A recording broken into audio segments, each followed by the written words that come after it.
चलिए चाय पर चर्चा की शुरुआत करते हैं। और वैसे चूंकि ये गुड न्यूज टुडे है, यहाँ पर अक्सर मंगल ही रहता है, लेकिन विशेष करके आज मंगल ही मंगल है, क्योंकि बड़े मंगल पर आज वीर बली हनुमान का जयकारा गूंज रहा है। हनुमान हमारी आस्था की ऐसी धुरी है जिसमें बल भी है, तप भी है और विनम्रता की गहराई भी है। जब रणभूमि में लक्ष्मण मूर्छित हुए तो जिस नाम को प्रभु राम ने सबसे पहले पुकारा वो हनुमान ही थे। हनुमान केवल प्रभु राम के लिए संकट मोचक नहीं थे, बल्कि आज तक उनका नाम हर छोटे बड़े को संकट से उबारने का आत्मबल देता है। आज बड़े मंगल उन्हीं संकट मोचक की जय जयकार होती है। आज बड़े मंगल पर मंदिरों में श्रद्धालुओं की भीड़ उमड़ी हुई है। लखनऊ से लेकर दिल्ली तक जहां नजर डालें वहां पर राम भक्त हनुमान जी के भक्तों की भारी भीड़ नजर आ रही है।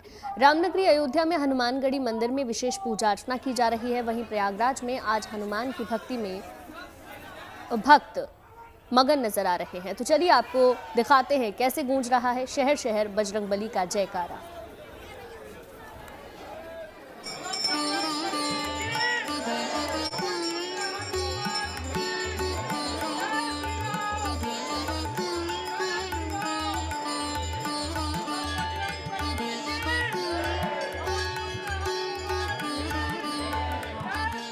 देश में हर तरफ पवन पुत्र हनुमान के जयकारे गूंज रहे हैं। दूसरा बड़ा मंगल पर सुबह से ही हनुमान मंदिरों में दर्शन पूजन के लिए भक्तों की लंबी लंबी कतारें दिखने लगी। हर किसी के बस महाबली हनुमान जी का आशीर्वाद प्राप्त करने की लालसा।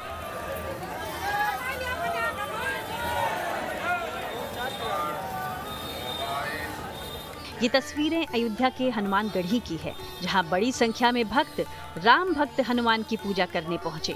बड़ा मंगल को लेकर मंदिर की भव्य सजावट ने भी श्रद्धालुओं को खूब आकर्षित किया। फूल माला प्रसाद लेकर दूर दूर से पहुंचे ये श्रद्धालु बजरंगबली के दर्शन कर अभिभूत नजर आए। गोंडा से आए हैं, तरफगंज से, हनुमान जी का दिव्य दर्शन करने लगातार 25 साल से आ रहे हैं। हनुमान जी ने दर्शन दिया, हनुमान जी की भव्य सजावट, भव्य सुंदरता, हनुमान जी का दिव्य दर्शन बहुत अच्छा लगा। हनुमानगढ़ी का दर्शन करके हम मुंबई से आए हैं, पहली बार आए हैं अयोध्या धाम और हनुमानगढ़ी का दर्शन किए, काफी अच्छा लगा। आज बड़ा मंगलवार है और मंगलवार के दिन दर्शन काफी अच्छे से हुआ। आज बड़े मंगल, दूसरा बड़ा मंगल है हमारे सनातनियों के लिए। और जो इस बड़े मंगल आज फूल बंगले की झांकी भी है, यहाँ देखा जा रहा है। और ये जो भी सनातनी अपनी मनोकामना पूर्ण करने के लिए इस मंदिर में आते हैं, उनकी हर मनोकामनाएं पूर्ण होती हैं। हनुमानगढ़ी के साथ ही देश भर के दूसरे हनुमान मंदिरों में भी सुबह से ही भक्तों की लंबी लंबी लाइनें लग गई। यहाँ पे लोग दर्शन कर रहे हैं और आप देख रहे हैं लगातार लाइनें, यहाँ खड़े होने की भी जगह नहीं है। भगवान राम के नगरी में आए हैं और हनुमान जी का दर्शन कर रहे हैं। भगवान रामलला के भक्त हनुमान का दर्शन के लिए व्याकुल है यहाँ पे। और आज ज्येष्ठ माह का दूसरा मंगलवार है। लगातार पूरे अयोध्या में यहाँ भंडारे का भी आयोजन किया गया है। लोग भंडारे भी ले रहे हैं और साथ ही साथ दर्शन भी हनुमान जी के करते नजर आ रहे हैं। अब प्रयागराज की जरा ये तस्वीरें देखिए, जहां लेटे हनुमान जी के दर्शन करने के लिए श्रद्धालुओं का तांता लगा हुआ है। मंदिर में पूजा अर्चना कर भक्त हनुमान जी के जयकारे लगाते हुए भाव विभोर नजर आए।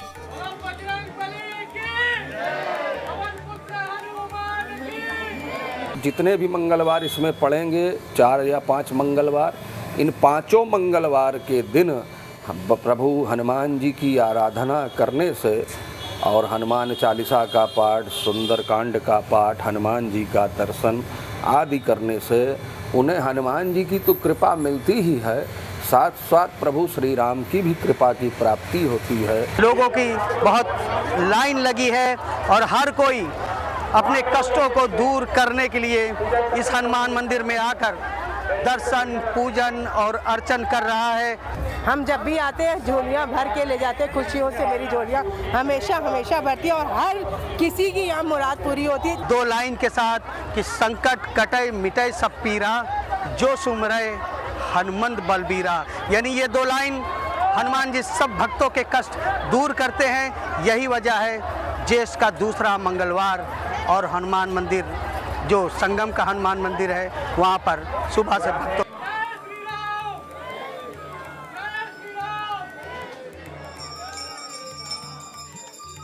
दूसरा बड़ा मंगल पर लखनऊ के हनुमान मंदिर में भी पूजा अर्चना विशेष रही। यहाँ भी भक्तों की भारी भीड़ उमड़ी। यहाँ हनुमान जी के दर्शन पूजन के साथ ही आरती में शामिल होने का सौभाग्य मिलने से भक्त उसमें पूरे भक्तिभाव से खोए नजर आए। ज्येष्ठ महीने के सभी मंगलवार को बड़ा मंगल के साथ ही बुढ़वा मंगल भी कहा जाता है। इस दिन विशेष रूप से हनुमान जी के वृद्ध स्वरूप की पूजा की जाती है। मान्यता ये है कि इस दिन राम भक्त हनुमान की उपासना करने और उपवास रखने से भक्तों की सभी मनोकामनाएं पूर्ण होती हैं। मान्यता ये कहती है कि पवन पुत्र हनुमान को ज्येष्ठ माह के मंगलवार को ही अमरता का वरदान प्राप्त हुआ था और तभी से इस दिन पूजा पाठ का विशेष महत्व माना गया है। अयोध्या से मयंक शुक्ला के साथ bureau report, good news today. चलिए आपको लिए चलते हैं लखनऊ, जहां बड़ा मंगल लखनऊ की मिलीजुली संस्कृति का प्रतीक माना जाता है। इस दिन न केवल सुबह से मंदिरों में भक्तों की लंबी लंबी कतारें लगी होती हैं, बल्कि यहां भंडारे की परंपरा भी है। तो चलिए आपको दिखाते हैं कि कैसे लखनऊ में जगह जगह लगते हैं भंडारे और कैसे प्रसाद के लिए उमड़ती है लोगों की भीड़। राजधानी लखनऊ में अलग अलग जगह आज बड़े मंगल के आयोजन पर भंडारे का आयोजन किया जाता है। बड़ा मंगल चूंकि ये जिस तरीके से मनाया जाता है उसमें काफ़ी लोग जो श्रद्धा के भाव से प्रसाद बांटते हैं और इस प्रसाद में पूड़ी सब्जी के साथ हलवा और इस तरीके का दिया जाता है जो श्रद्धालु हैं उनको। ऐसे में ये लखनऊ के हर उस जगह पर लोगों की कतार दिख जाती है जो प्रसाद के लिए लाइन लगाते हैं, इन कतारों में खड़े होते हैं। ऐसा ही ये हजरतगंज में ही एक जो भंडारा है वहाँ पर ये बड़े मंगल पर किया जा रहा है, जिसमें आज माघ का ये दूसरा मंगल है और ऐसे में यहाँ पर जो श्रद्धालु हैं वो भी काफ़ी दूर से आते हैं और जो यहाँ पर जो प्रसाद है उसका सेवन करते लोग आयोजन ये कर रहे हैं। क्या कोई माना था आपने या इस तरीके से आयोजन मंगलवार को रखना है? ये हम बहुत सालों से करे आ रहे हैं, तो ये हम पिछले करीब 15 साल से ये करते हुए आ रहे हैं। तो ये एक तरीके का रीति रिवाज ही बन गया है कि हर साल बड़ा मंगल मनाना ही है और मनाते हैं मंगल। श्रद्धा आप लोग प्रसाद में रखते हैं? आलू की सब्जी होती है, पूड़ी होती है और सूजी का हलवा होता है। कतार में लोग लगे रहते हैं क्योंकि उनको फिर चाहे खाना हो या ले जाना हो हर तरीके से ऐसे भंडारे में मौजूद रहते हैं। तो ये भंडारे बड़े मंगल पर यानी माघ मेला के जो शुरू होता है एक तरीके से उस बड़े मंगल पर ये भंडारे आयोजित किए जाते हैं और लखनऊ के हर जगह सनातन धर्म से हनुमान जी को मानने वाले जितने भी भक्त हैं वो इस भंडारे में प्रसाद आकर ग्रहण करते हैं। लखनऊ से कैमरा पर्सन नीरज कुमार के साथ आशीष श्रीवास्तव, गुड न्यूज टुडे। तो आस्था के सफर को आगे बढ़ाते हैं। जैसा कि आपको पता है कि आस्था का दरबार चारधाम यात्रा में भी खुला हुआ है, लेकिन इस बीच उत्तराखंड में ही आस्था के एक और सफर का आगाज होने जा रहा है।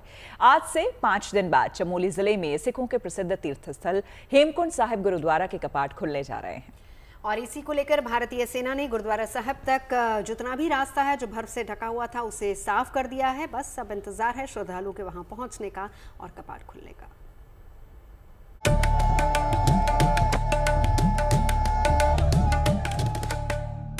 आस्था का रूट बनकर तैयार है। तैयारियां तकरीबन पूरी हो चुकी हैं। गुरुद्वारे को सजाने संवारने का काम शुरू हो चुका है। काउंटडाउन जारी है। 25 मई को हेमकुंड साहिब गुरुद्वारे के कपाट खुलेंगे और बर्फ की मोटी चादर को काटकर बनाए गए इस रास्ते पर श्रद्धालुओं का तांता लगना शुरू हो जाएगा। उत्तराखंड के चमोली जिले में मौजूद हेमकुंड साहिब अब भी बर्फ के आगोश में है, लेकिन बर्फ की मोटी सतह को काटकर पैदल आने जाने लायक रास्ता बना दिया गया है। हालांकि मौसम लगातार चुनौतियां पेश कर रहा है। रास्ता बनाने में जुटे जवानों का इम्तिहान ले रहा है, लेकिन भारतीय सेना के सिख रेजिमेंट के जवानों ने दिन रात की कड़ी मशक्कत के बाद हेमकुंड साहिब तक के मार्ग को समय रहते तैयार कर दिया है और अब यहाँ पहुँचना काफी आसान हो गया है। हेमकुंड साहिब तक पहुँचने के लिए सबसे मुश्किल रास्ता अटल कोटी ग्लेशियर से शुरू होता है, जिसमें श्रद्धालुओं को 3 किलोमीटर के पथरीले रास्ते पर भी चलना पड़ता है। अटल कोटी हेमकुंड को काटकर इस दुर्गम रास्ते को भी तैयार कर लिया गया है। पवित्र सरोवर से भी बर्फ को काटकर तीर्थयात्रियों के लिए स्नान करने लायक बना दिया गया है। हेमकुंड साहिब गुरुद्वारा प्रबंधन की टीम हेमकुंड साहिब का निरीक्षण कर चुकी है और यात्रा व्यवस्था से पूरी तरह संतुष्ट है। सिखों के इस पवित्र धाम की यात्रा में अब महज कुछ ही दिन शेष रह गए हैं। 5 दिन बाद यात्रा की विधिवत शुरुआत हो जाएगी, लिहाजा कपाट खोलने की तैयारी शुरू कर दी गई है। गोविंद घाट, घांगरिया और हेमकुंड साहिब गुरुद्वारे को सजाने का काम शुरू कर दिया गया है। गुरुद्वारे में श्रद्धालुओं के ठहरने की व्यवस्था की गई है। और लंगर, दवाई जैसे जरूरी सामानों का इंतजाम किया गया है। 30 मई 2025 को श्री हेमकुंड साहिब जी की यात्रा आरंभ हो रही है। इसी के संदर्भ में सभी गुरुद्वारा साहिबान में डेकोरेशन का काम बहुत ही बढ़िया तरीके से चल रहा है। लगभग 100 के करीब सेवादार जो इस कार्य में जुटे हुए हैं। हेमकुंड साहिब को इस साल 7 क्विंटल ताजे फूलों के साथ सजाया जाएगा और यात्रा टैग बिल्कुल कंप्लीट है। आर्मी के द्वारा इस साल बहुत ही तनदेही से इस काम को पूरी तरह से कंप्लीट किया गया है। हेमकुंड साहिब समुद्र तल से 15,000 फीट की ऊंचाई पर मौजूद है। हर साल 5 से 6 महीने के लिए ये गुरुद्वारा खुला रहता है, आमतौर पर मई से अक्टूबर तक। अक्टूबर में सर्दियों के मौसम में ये बंद हो जाएगा। इस दौरान ये पूरा इलाका बर्फ से ढका रहता है। इस दौरान यहाँ आना असंभव हो जाता है, लेकिन फिलहाल 5 से 6 महीने तक यहाँ आस्था की चमक दमक से ये पूरा इलाका गुलजार रहेगा। चमोली से कमल नयन सिलोड़ी के साथ bureau report, good news today. और अब जय जगन्नाथ। ओडिशा के पुरी में होने वाली भव्य रथ यात्रा को लेकर कैसी हैं तैयारियां, यहाँ इस विशेष आयोजन को लेकर आज क्या कुछ खास हुआ, ये सब आपको बताएंगे। फिलहाल तो रथों के पहियों का निर्माण हो रहा है। भले ही भगवान जगन्नाथ जी की रथ यात्रा में अभी लगभग 1.5 महीने बाकी हैं, लेकिन आज पूरे पारंपरिक रूप से रथों की नींव रख दी गई है। विश्व प्रसिद्ध भगवान जगन्नाथ का रथ यात्रा के लिए काम तेजी से चल रहा है और हम आज यहाँ पूरी रथ खला में मौजूद हैं, यानी कि रथ जहाँ बनाया जाता है वो वर्कशॉप में मौजूद है। आप देख सकते हैं यहाँ भक्तों का भीड़ है, भक्तों का यहाँ काफी भीड़ लग रहा है देखने के लिए रथ का काम कैसे चल रहा है। इसको देखने के लिए भक्तों का भीड़ जम रहा है और इसके साथ आप ये देख सकते हैं रथ का पहिया, जैसे ये काम हो रहा है, रथ का पहिया का काम हो रहा है। और आज रथ का जो भगवान बलभद्र का जो रथ होता है तालध्वज रथ, ये तालध्वज रथ का पहिया का आज पहला काम शुरू हुआ है। जी आपका नाम क्या है? जय जगन्नाथ, मेरा नाम आलोक भोई है। बहुत श्रद्धा जो यहाँ पर होता है उनका बेटा हूँ। जी क्या बोलना चाहेंगे आलोक जी, ये काम अभी कैसे चल रहा है, क्या क्या काम? आज तो हमारा श्रीक्षेत्र में जो होता है भंवरी उत्सव था वो होता है, वो आज हम पहिया और रथ का संजोग होता है, वो संजोग हमने कर चुका है, हमने कर लिया है। अभी रथ अंदर का तो वही पहियों का काम ही चल रहा है। तीनों रथ में मिला के 18 से 20 तक का पहिया का काम लगभग खत्म हो चुका है और उसके बाद हमारा जो अप का काम होता है वो चल रहा है। फिर उससे रथ के ऊपर का साइड मुहांक का काम होता है वो सब चल रहा है। कितना पहिया होता है, कितना स्पोक होता है, क्या एक चक में कितना स्पोक होता है? एक पहिए में तो 16 स्पोक होते हैं और टोटल तीनों रथ में 42 पहिए होते हैं। और उसके बाद भी हमारा बेस का काम जो होता है वो डंडा होता है, वो उसके ये पहियों का काम खत्म होने के बाद वो उसका काम शुरू होगा, फिर उसके ऊपर काम शुरू होगा। पहले हम बलभद्र जी का करें, फिर उसके बाद जगन्नाथ जी का करें, फिर उसके बाद माँ का करके हमारा आज पहला हरिबोल हमने डाला है। वो हम वही सब 9 हरिबोल में रथ का काम खत्म करते हैं, वो हमारा पहला हरिबोल। पूजन हुआ है बलभद्र जी का जो रथ होता है तालध्वज रथ, ये रथ के लिए पहिया का जो पूजन का होता है विधि रिवाज जैसे होता है, भगवान से आज्ञामाल आता है, आज्ञामाल आने के बाद यानी आदेश आने के बाद ये पूजन होता है और आज ये पूजन समाप्त हुआ है और इसके बाद ये रथ का काम को और तेज किया जाएगा और रथ यात्रा से पहले ही ये काम को सही ढंग से सही टाइम से इसको खत्म किया जाएगा और इसलिए पूरा रथ का जो विश्वकर्मा सेवायत हैं पूरा जुट गए हैं और काम को खत्म करने के लिए पूरा लगे हुए हैं। भुवनेश्वर पुरी से Ajay Kumar, good news today. भाई हर तरफ एक ही खबर है, हाई गर्मी है, बहुत ज्यादा गर्मी हो गई है। सुबह आते हैं आप लोग को तो बड़ा सुबह सुबह गर्मी झेलनी पड़ती है। सुबह मैं तब भी जल्दी आती हूँ, लेकिन मुझे लगता है 6 साढ़े 6 बजे के बाद ना वो धूप बहुत तेज हो ही जाती है। मैं आ रही हूँ अभी 10 साढ़े 10 बजे, मतलब 8 बजे भी धूप होती है और 10 साढ़े 10 बजे तो ऐसा लगता है कि मतलब अब दोपहर हो चुकी है। फील लाइक जो टेम्परेचर है वो बहुत ज्यादा है। हालांकि टेम्परेचर इतना है नहीं, तापमान इतना है नहीं, लेकिन वो उमस भरी गर्मी से जरूर लोग परेशान हैं। आपका भी यही हाल होगा? सेम टाइम ही है 10 साढ़े 10 ऑफिस आने का, तो ये दोपहर वाला फील ही आता है। बहुत ज़्यादा गर्मी, आपको कवरेज तो करनी पड़ती है निकलते हुए। तो देश में देखिए अलग अलग रूप मौसम के देखने को मिल रहा है। ये दिल्ली और एनसीआर का जिक्र यहाँ पर हम कर रहे थे। गर्मी की तपिश झेल रहे लोग, वहीं दूसरी तरफ बंगाल की खाड़ी की बात करें तो वहाँ से आ रही नमी और प्री मानसून ट्रफ की सक्रियता और तेज़ हवाओं और हल्की बारिश वहाँ पर हो रही है। बढ़ते तापमान और हीट वेव को थोड़ा सा कंट्रोल किए हुए है। हालांकि मौसम फिलहाल यहाँ गर्मी के साथ उमस का एहसास ज़रूर करा रहा है। फिलहाल उत्तर भारत की बात करें तो मानसून का इंतजार हो रहा है, जो केरल समेत दक्षिण भारत के कई इलाकों में दस्तक दे चुका है। देश के उत्तर पूर्वी राज्यों की बात करें तो बारिश की खबरें वहां से भी हैं। गुवाहाटी से भारी बारिश की तस्वीरें हैं। मौसम में ठंडक का एहसास करा रही, लेकिन इन तस्वीरों को देख के मुझे एक और खबर याद आई। बेंगलुरु का हाल आपने देखा, कितनी बारिश हो रही है, बहुत ज्यादा। सड़कों पे कितना पानी है, वहाँ सैलाब है वहाँ पे।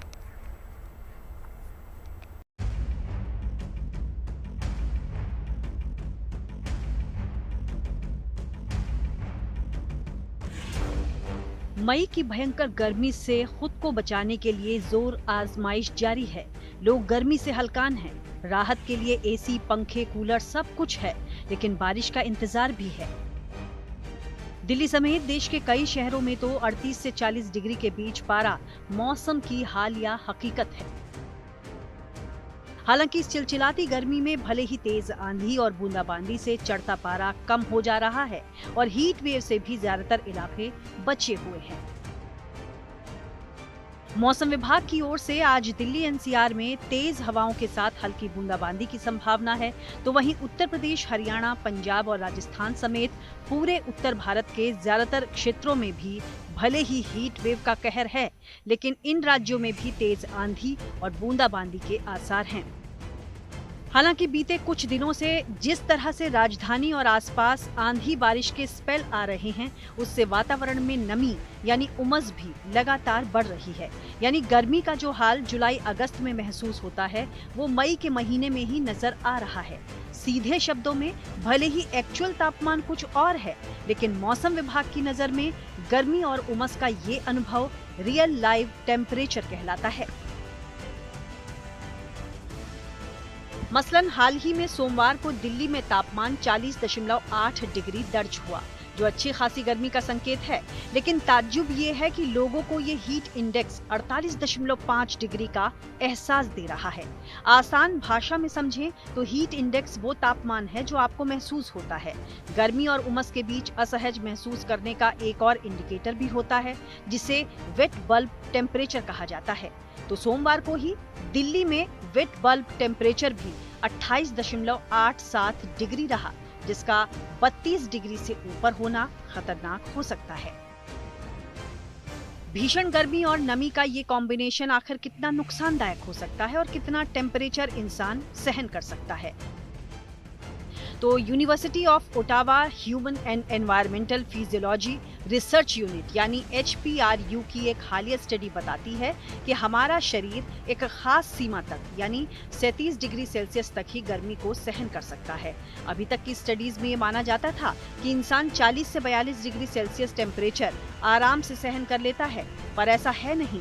अगर वातावरण में नमी यानी ह्यूमिडिटी है तो ये और खतरनाक हो सकता है। तो अगर आप भी उमस भरी गर्मी झेल रहे हैं, ऐसे में क्या सावधानी आपको बरतनी होगी? नमी भरी गर्मी में पसीने ज्यादा बहने से शरीर में पानी की कमी हो जाती है। ऐसे में चक्कर और थकान से बचने के लिए उबला या साफ पानी पिएं।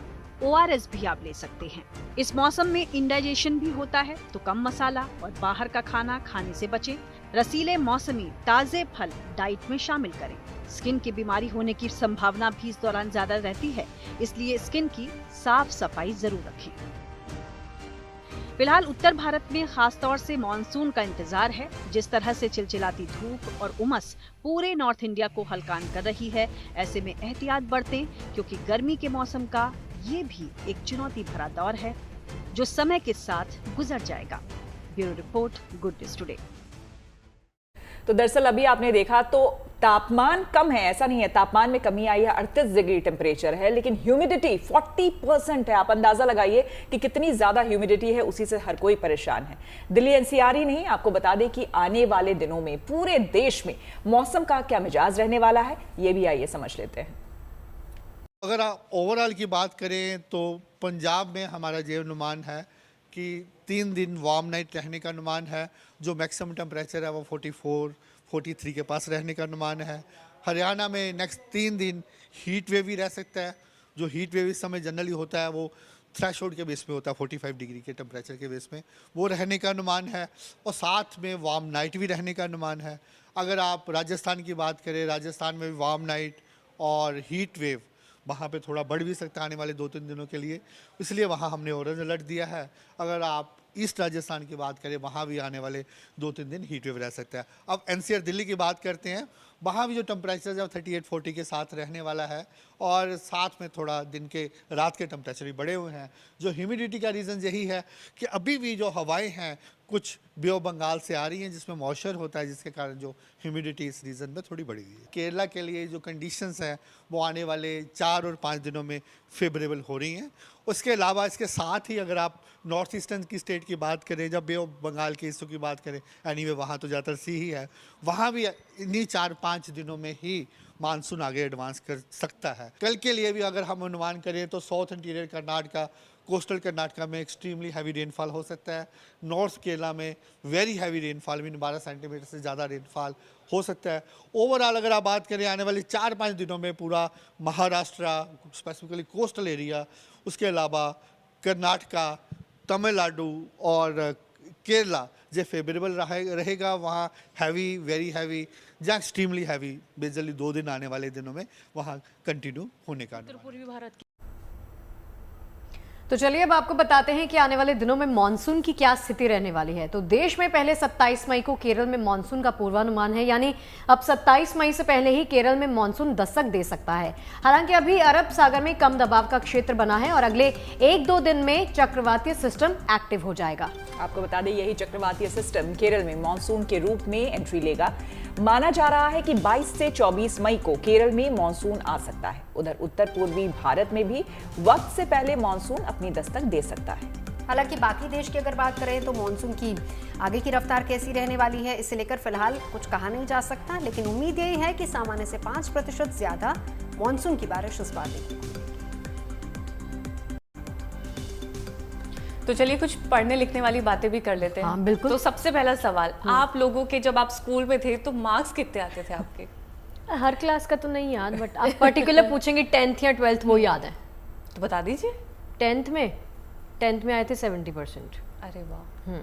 पर हम आज मार्क्स की बात क्यों कर रहे हैं? आज तो ये बताएंगे दीपिका क्यों कर रहे हैं? मार्क्स की बात इसलिए कर रहे हैं क्योंकि हैरानी होगी आपको सुनकर, मुझे भी हो रही है, क्योंकि एक ऐसा होनहार स्टूडेंट है जिससे हम आपको मिलवाने वाले हैं जिनके मार्क्स पूरे 100% आए हैं। यकीनन ये सुनकर ही हैरानी हो रही है कि 10वीं के एग्जाम में 100% अंक लाना कोई मजाक नहीं है। अब आपको हैरानी लगी सुनकर? या बिल्कुल, बिकॉज मुझे ये लगता है ना कि हम उस समय में सिर्फ मैथ्स में सोच सकते थे या फिर संस्कृत में सोच सकते थे कि 100/100 किसी का आ सकता है। आर्ट्स सब्जेक्ट में तो हम सोच ही नहीं सकते थे कि किसी को फुल मार्क्स आएंगे। क्यों? हर सब्जेक्ट में अव्वल। नवजोत? बिल्कुल, लेकिन मुंबई के इस छात्र ने वाकई कमाल कर दिया। बिल्कुल, देखिए तो कैसे मुंबई के इस स्टूडेंट ने कमाल कर दिखाया, सुनते हैं उन्हीं की जुबानी। मेरे साथ एक स्टूडेंट है जिसने 100 में से 100% लाए हैं। 1% भी यहाँ वहाँ नहीं हुआ है और ये बिल्कुल सच है, 100 में से 100%। रुबेन है हमारे साथ, बहुत अच्छी इन्होंने मेहनत की है और बहुत अच्छा अपने नाम कमाया। भैया बहुत बहुत बधाई आपको। कैसे हैं आप? मैं ठीक हूँ। 1% भी यहाँ वहाँ हिला नहीं है आपका, पूरा 100 में से 100। आखिर कैसे? सबसे पहले तो मैं थैंक यू बोलूँगा सारे टीचर्स के गाइडेंस, स्कूल के, कोचिंग के। उसके बाद एक इम्पॉर्टेंट चीज़ है कि सेल्फ स्टडी जो है वो ज़्यादा मैटर करती है इसमें। जितना सेल्फ स्टडी होगा उतना ही रिज़ल्ट अच्छा आएगा। मुझे ये बताइए कि कितनी मेहनत की आपने, कितनी देर तक आपने पढ़ाई की 100 में से 100 लाने के लिए? दिन में 5 घंटे, 5 से 6 घंटे। स्कूल अलग से अलग और से। ट्यूशन अलग से? वो सब एक्सक्लूड करके स्कूल ट्यूशन सब मिला जुला करके 5-6 घंटे लगातार पढ़ाई आपकी। अच्छा, तो ये बताइए कि पेरेंट्स का कितना प्रेशर होगा या पेरेंट्स? नहीं, पेरेंट्स ने एक्चुअली बहुत सपोर्ट किया था घर पे, उतना कुछ प्रेशर नहीं था। बात बात पे बोल रहे थे पढ़ाई करो, फ्यूचर सेट होगा, अच्छा अच्छी बात है। वैसे खेलना कूदना पसंद नहीं है?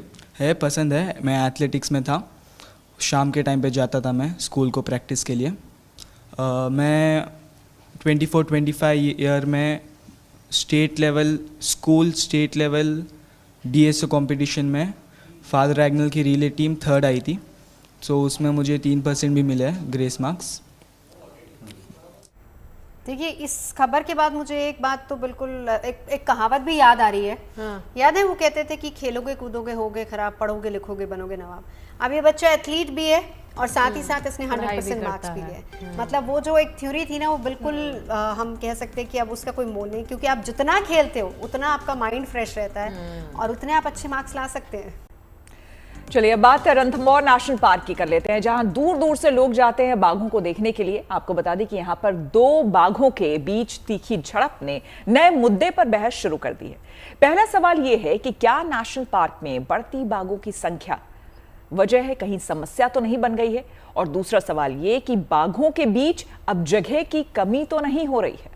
जंगल से अक्सर बाघों में संघर्ष की खबरें सामने आती रहती हैं, क्योंकि विशेषज्ञों का कहना है कि बाघ अपना इलाका बनाते हैं और वहां दूसरे बाघ के आने पर वर्चस्व की लड़ाई शुरू हो जाती है और ये लड़ाई कभी कभी घातक भी होती है। इसीलिए समस्या के बारे में ये कहा जा रहा है कि वक्त रहते इस समस्या से निपटने के बारे में सोचना होगा।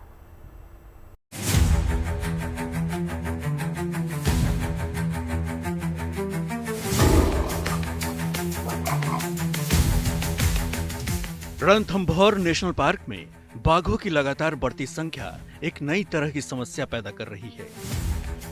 एक तरफ एजेंसियों की मेहनत रंग ला रही है, तो दूसरी तरफ कम पड़ती जगह उनकी मृत्यु का कारण भी बन रही है। रणथंभौर नेशनल पार्क में कुछ ऐसा ही वाकया देखने को मिला है। पार्क के जोन नंबर 2 में 2 बाघिनों की भिड़ंत आजकल चर्चा में है। ये लड़ाई बाघिन नूरी और बाघिन एरोहेड की बेटी के बीच हुई और दोनों एक दूसरे पर घातक वार कर रही थी। इस संघर्ष में बाघिन नूरी एरोहेड की बेटी को मार भी सकती थी, लेकिन इन वक्त पर टाइगर T-120 ने आकर एरोहेड की बेटी को बचा लिया। आमतौर पर एक बाघ अपने आसपास या अपने इलाके में किसी दूसरे बाघ की मौजूदगी बर्दाश्त नहीं कर पाता। अगर गलती से कोई दूसरा बाघ उसके सामने आ जाए तो उनके बीच कभी भी वर्चस्व की लड़ाई छिड़ जाती है और वो एक दूसरे की जान लेने पर उतारू हो जाते हैं। ऐसा उनके आनुवंशिक गुणों के कारण होता है जो प्रकृति ने उन्हें प्रदान किए हैं। लेकिन राजस्थान के सवाई माधोपुर के रणथंभौर नेशनल पार्क में एक इलाके में एक से ज्यादा बाघ रह रहे हैं। ऐसे में यहाँ खतरा धीरे धीरे बढ़ता जा रहा है। इसी वजह से रणथंभौर नेशनल पार्क में ऐसी लड़ाइयों में कई बाघों की जान जा चुकी है। इन लड़ाइयों में एक टाइगर दूसरे टाइगर को खदेड़कर अपने इलाके से बाहर का रास्ता दिखा देता है। तभी ये लड़ाई जान पर नहीं बन पाती, लेकिन अक्सर ऐसा होता नहीं है।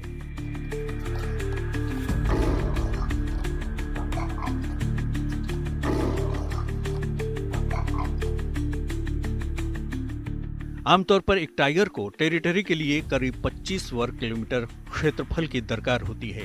इस लिहाज से जितने बाघ एक जंगल में होते हैं उसी के मुताबिक जगह चाहिए होती है। लेकिन अगर जगह की कमी पड़ती है तो मामला लड़ाई और एक बाघ के खात्मे से ही सुलझता है। रणथंभौर में बाघों की आबादी बढ़ने और क्षेत्र के सिकुड़ते जाने के कारण नए टाइगर रिजर्व की योजना बनाई जा रही है ताकि बाघों के बीच संघर्ष कम हो।